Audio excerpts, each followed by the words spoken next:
Enfin, c'est fait.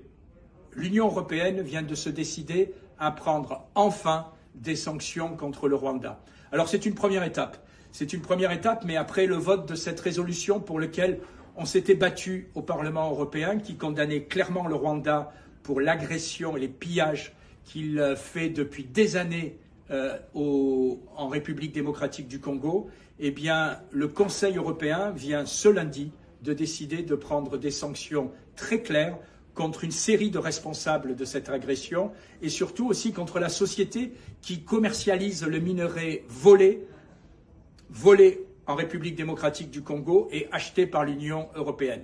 Donc c'est un premier succès qu'il faut saluer. Mais il faut aller plus loin parce qu'une partie du Congo est toujours occupée aujourd'hui par le Rwanda qui continue ses pillages et ses vols.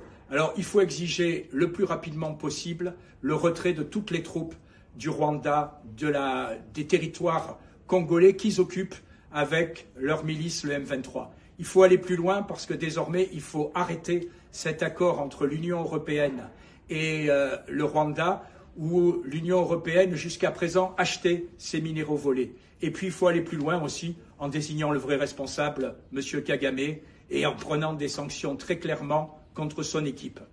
Les choses changent et on voit que M. Kagame perd son calme.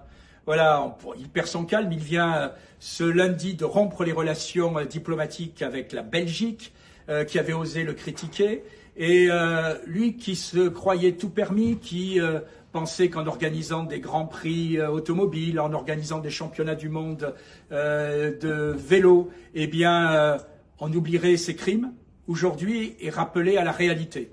Alors, il faut tout simplement que le Rwanda respecte ses voisins, et cette première vague de sanctions est un bon signe, mais il faut continuer, ou alors tout simplement il faut que le Rwanda, le plus vite possible, revienne à la raison et que la paix revienne dans la région. En tout cas, vous pouvez compter sur notre insistance et notre volonté de ne rien lâcher et de continuer nos efforts.